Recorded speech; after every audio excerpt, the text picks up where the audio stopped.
For 3,000 years it was nothing more than a ghost story, a beautiful, violent poem chanted around fires in the ancient Mediterranean, echoing across the centuries.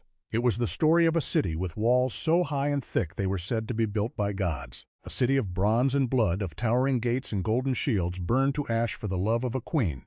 The world remembered it as Troy. Scholars, historians, and mapmakers of the modern age all agreed that it was entirely fiction. The devastating 10-Year War, the wooden horse, the fallen heroes buried in the sand, they were all considered the brilliant inventions of a blind poet named Homer. No reasonable person actually believed that beneath the dry, sun-baked earth of the Aegean coast, the shattered bones of that very city were waiting in the dark. If stories of lost worlds and impossible journeys fascinate you, consider subscribing to Wonders and Frontiers. The man who would eventually tear open the earth to find this myth was not a historian. He was not a trained scientist or a careful scholar. Heinrich Schliemann was a wealthy merchant, a man driven by a relentless, lifelong obsession that most considered sheer madness. Armed with nothing but a well-worn copy of the Iliad, he carried a dangerous conviction. He believed Homer was not writing poetry, but literal history. He believed the ancient verses were a physical map, pointing to a real place, a real war, and real treasure waiting to be pulled from the dirt. In the late 19th century, Schliemann stood on a desolate, windswept hill in modern-day Turkey, a place known to the locals as Hisarlik. A fierce wind off the Dardanelles blew dry, blinding dust across his heavy leather boots. It was a harsh, unforgiving landscape of coarse yellow grass and loose gray rock, silent and empty beneath the vast Anatolian sky. But in his mind the silence was an illusion. Looking out over the plains leading down to the sea, he could hear the clash of bronze chariots. He could see the great stone gates of the ancient citadel. He knew exactly where he was standing. He hired over 100 local laborers from the surrounding villages. He handed them heavy iron pickaxes, wide shovels, and woven baskets. He walked to the center of the towering mound, pointed to the ground, and told them to dig. The threshold was crossed. The quiet earth was broken. The excavation that followed was not a careful, methodical scientific study. It was a brutal industrial assault on the landscape. Schliemann was a man in an agonizing hurry, terrified that someone would stop him before he found his ghost. He ordered the digging of a massive gaping trench, cutting straight down through the very center of the hill. The workers hacked tirelessly through hardened clay, thick limestone, and the buried foundations of forgotten homes. The dust rose in great, choking clouds, filling the lungs of the workers as they baked under the blistering sun. The noise of metal striking stone rang out across the plains day after day. They were carving a deep, ragged scar into the earth, moving tons of soil and rock to the edges of the mound.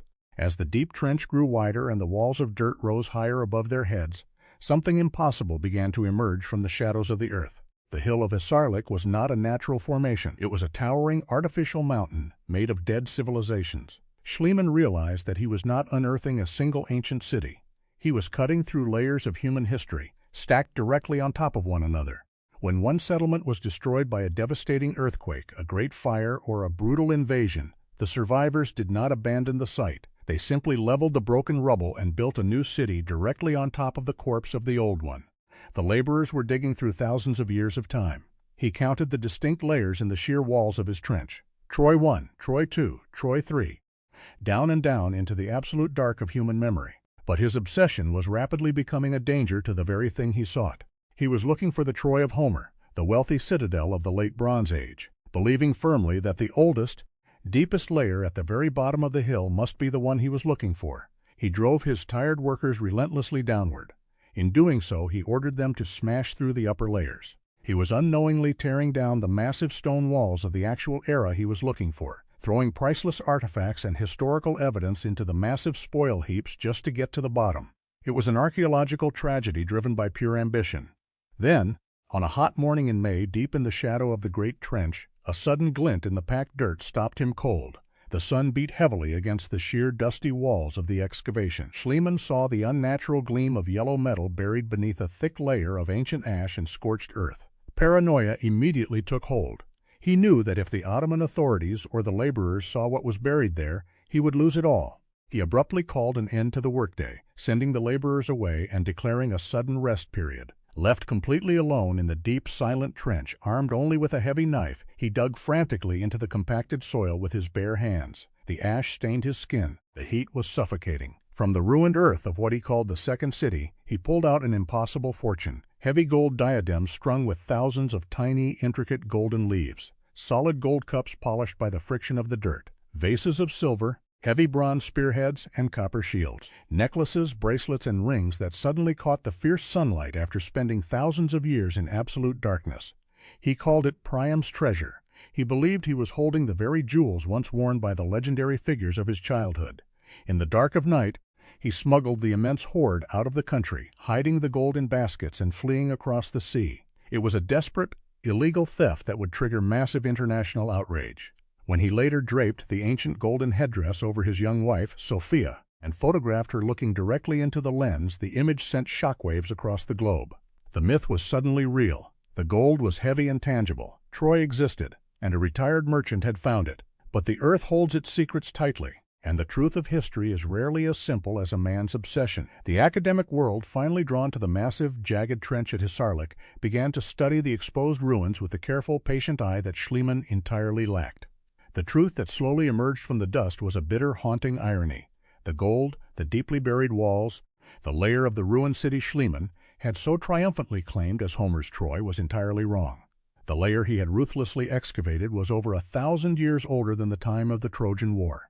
The king who owned that gold died long before the legends were ever sung. The true Troy of the myth, if it existed, would have lived far above it, in the higher layers of the mound. It was the very layer Schliemann had bulldozed, smashed, and destroyed in his blind rush to the bottom. He had found Troy, yes, but he had also destroyed it. He had ripped through the very streets where the heroes of his imagination might have walked, tossing their shattered stones into the sea wind, all to reach a much older, forgotten kingdom that belonged to a completely different era. Yet, as the dry wind whistles through the massive, scarred trench at Hisarlik today, it is impossible to deny the immense weight of what happened here. Before this destructive, obsessive journey into the earth, the ancient world was just a place of fading myths, comfortably trapped in the pages of dusty books. Schliemann forced humanity to look down into the dirt. He proved that the legends we whisper in the dark are often built directly on the bones of real empires. He proved that the boundary between beautiful poetry and hard truth is sometimes just a few feet of earth, waiting for someone bold enough to start digging.